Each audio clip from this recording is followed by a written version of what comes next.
আসসালামু আলাইকুম। আমি তন্নি কথা বলছি চট্টগ্রাম থেকে। আমন্ত্রণ জানাচ্ছি আমার আজকে আরও একটি নতুন ভিডিও দেখতে। আশা করছি আপনাদের ভালো লাগবে। ভালো লাগলে অবশ্যই একটি লাইক করতে ভুলবেন না। এই তো সকাল সকাল শুরু হয়ে গেল আমার আরও একটি নতুন দিনের সূচনা। আর আপনাদের সাথে শেয়ার করতে চলে আসলাম। তবে আজকের ভিডিওটা একটু অন্যরকম হয়ে গেছে। আমি ভিডিও করে রেখেছিলাম, কিন্তু পরবর্তীতে যখন আমি এডিট করতে আসি তখন দেখি কেন জানি ভিডিওগুলো শ্যুট হয়নি। তো আগের একটা ভিডিও ছিল, ওইটাই আপনাদের সাথে শেয়ার করে ফেলেছি। আশা করছি আপনারা বিষয়টি ক্ষমা সুন্দর দৃষ্টিতে দেখবেন। হাত মুখ ধুয়ে চলে আসলাম আমার জীর্ণ শীর্ণ স্মৃতি দিয়ে জড়ানো ছোট্ট ড্রেসিং টেবিলটার সামনে। এই ড্রেসিং টেবিলটার সাথে আমার অনেক অনেক স্মৃতি। এটা আমার সংসারের শুরুর দিকে নেয়া। সংসারের শুরুর দিকে মানে প্রথম যখন নিজের মতো করে সংসার সাজাতে আসি, তার একদিন পরেই এটা কিনেছিলাম। রাস্তা থেকে দেখিয়ে বলেছিলাম যে, মারিয়ামের বাবা এটা আমাকে কিনে দেবেন। তো উনি এটা এনে দিলে কী যে খুশি আমি তখন, এটা আসলে বলে বোঝাতে পারবো না। এমনকি আমার সংসারের প্রথম ফার্নিচার হচ্ছে এই ড্রেসিং টেবিলটা। তো যাই হোক, ফ্রেশ হয়ে আমি একটু নিজের টেক কেয়ার নিলাম। আসলে যেটা হয় যে বাচ্চাকে স্কুলে দেওয়ার পর থেকে সকালবেলা যে নিজেকে একটা টাইম দেওয়া, একটা মানে সকালবেলা যে নিজের জন্য একটু টাইম বের করা, আসলে এই জিনিসটা আর হয়ে উঠছে না।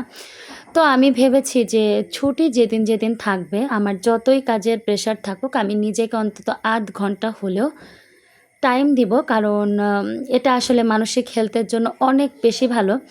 আমি যদি মানসিকভাবে ভালো না থাকতে পারি, নিজের কাছে নিজের স্যাটিসফ্যাকশনটা না থাকে, তাহলে আমি সামনে কিভাবে এগোবো বলেন? তো এই যেই ভাবা সেই কাজ। তো যাই হোক, খুব ফুরফুরা মন নিয়ে কাজগুলোকে করে নিচ্ছি। একটা কথা কি জানেন? যারা বড়লোক, মানে টাকা পয়সা আছে, তাদের ব্যাপারটা তো আলাদা। সবাই জানে যে তারা বড়লোক। আবার যারা গরিব, তো এটাও সবাই জানে যে তারা গরিব। আ সবাই বোঝে সেটা। আর সবাই তাদের অ্যাবিলিটি অনুযায়ী তাদেরকে সাহায্য করার চেষ্টা করে। সেই সাথে সাথে তাদের কাছে কেউ কোনো এক্সপেকটেশনও রাখে না।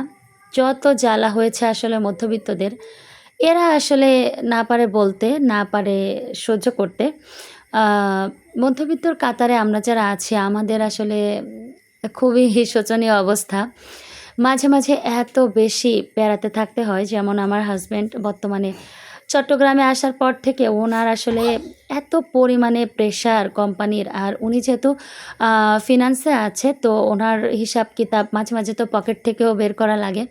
মাঝে মাঝে না, মাসের শুরুর দিকে এরকম হয়, মাসের শেষের দিকে হয়। তারপরে কোম্পানির নিয়ম অনুযায়ী বাহিরে থাকতে হবে। তো আপনারা সবাই জানেন যে পর্যটন এরিয়ার হোটেলগুলো কী পরিমাণ দাম। আর সব কিছু মিলে আসলে চট্টগ্রামে আসার পর থেকে আমাদের খুবই একটা টানাটানি হিমশিমের মধ্য দিয়ে যেতে হচ্ছে। এটা বললে আসলে অনেকের কাছেই খারাপ লাগবে। আমার নিজের কাছেও খারাপ লাগছে। কিন্তু ওই যে বললাম যে মানে মানসিক যে একটা টেনশন, চাপ, হ্যাঁ? যে একটা ফাইন্যান্সিয়াল একটা টানাটানি, তো এটা আস্তে আস্তে কেন জানি না আমাকে গ্রাস করে নিচ্ছে। হ্যাঁ, বিজনেস শুরু করেছি, কারণ একজনের আয় দিয়ে হবে না। এটা চিন্তা করেই বিজনেসটা করা। তো একটা কাজের লোক যে আমি নিব, আসলে এখানে যে পরিমাণ একটা কাজের লোকের দাম, বিশ্বাস করেন এতটা অ্যাবিলিটি আমার নাই।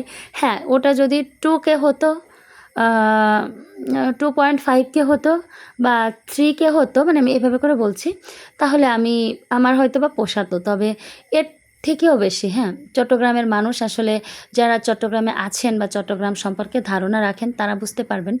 তো আর আমি যে এরিয়াতে থাকি, এই এরিয়াতে তো আপনার কোরিয়ান এপিজেড, তারপরে আপনার এগুলা সব আমার কাছাকাছি। তো সবাই ওইখানে কাজ করে। বাসাতে কাজ করার মতো মানুষ আসলে খুবই কম। যার জন্য একটা কাজের লোকও আমি পাচ্ছি না।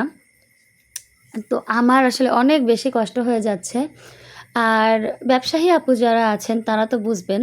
বাদবাকি সবাই মনে করে যে ব্যবসা করলে হয়তোবা টাকাই টাকা। কিন্তু ভাইরে, যেই পরিমাণে শ্রম যায়, তো সেই তুলনায় আসলে লাভ তেমন কিছু আসে না। তারপরেও আলহামদুলিল্লাহ, আল্লাহ পাক ভালো রেখেছেন। আর এই তো ভালোভাবে দিনগুলো পার হচ্ছে। তবে একটা জিনিস বুঝতে পারলাম যে ব্যবসা করে ব্যবসার মানে টাকা যদি খেতে চাই তাহলে তার জন্য মিনিমাম 5টা বছর আমাকে শ্রম দিয়ে যেতে হবে।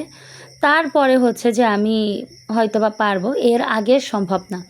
এর আগে ব্যবসাটা দাঁড় করানোই সম্ভব না। তো কী আর বলব? আর বাচ্চাদেরকে নিয়ে এত কষ্ট হচ্ছে, মানে জিভা বের হয়ে যাচ্ছে। কিন্তু কিছুই করার নেই। জীবন যতক্ষণ সুস্থ আছি ততক্ষণ তো দৌড়াতে হবে।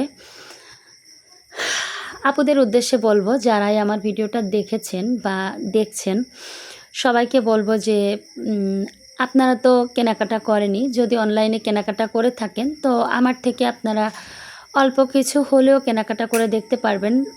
ইনশাল্লাহ ঠকবেন না। দাম অনুযায়ী সঠিক মানের জিনিসটাই আপনারা পাবেন। আর এদিকে দেখেন, এটা কিন্তু আমার মানে নিজের বাড়ি। আমার নিজের বাড়ি বলবো না, এটা আমার শ্বশুরবাড়ি। তো আমার শ্বশুরবাড়ির এটা হচ্ছে আমার ওয়াশরুমটা, মানে আমার রুমের সাথে অ্যাটাচড যে টয়লেট, এটাই হচ্ছে আমার। তো আমি টয়লেটটা ক্লিন করেছিলাম। তো এটা আমার অন্য আরেকটা চ্যানেলের জন্য, ওই চ্যানেলে আমি বিভিন্ন ক্লিন বিষয়ক ভিডিও আপলোড করে থাকি। তো এই ভিডিওটা করে রেখেছিলাম, তবে আমার আনফরচুনেটলি কোনো শ্যুট করা নেই। তো ভাবলাম এই চ্যানেলেই শেয়ার করি। তো দেখেন, এই সাদা টাইলস দেওয়ার কারণে কি পরিমাণ যে ময়লা পড়ে। আর আপনাদেরকে একটা টিপস দিব, আপনারা যারা এরকম মানে ভাড়া বাসায়, আর তো আমরাও থাকি, তারপরে আমরা পরিষ্কার পরিচ্ছন্ন, সবাইকে বলবো মানে ভাড়া বাসা হোক আর নিজের বাড়ি হোক, সব সময় বাথরুমে মানে কাপড় কাচা থেকে আসলে অ্যাভয়েড করবেন, বা যেটা কমন ওয়াশরুম আছে আপনাদের, চেষ্টা করবেন ওইখানে কাপড়গুলো কাচার। আর আমি কি করি জানেন, এটা যেহেতু আমার বাড়ি, তো এই যে বিভিন্ন আইটেমের জিনিস পাওয়া যায় না, যেমন ভিক্সল, তারপরে আপনার টাফ ক্লিনার, অনেক কিছু আছে যেগুলো দিলে একবারে ফেনা উঠে ক্লিন হয়ে যায়। কিন্তু আমার কাছে এগুলো কেন জানি না ভালো মনে হয় না। আমার মনে হয় যে ওইগুলোতে ক্ষয় হয়ে যায়। তো আমি ভিম বার দিয়ে এই কাজগুলো করে থাকি। তো ভিডিওটা শেষ করলাম। সবাই ভালো থাকুন। আল্লাহ হাফেজ।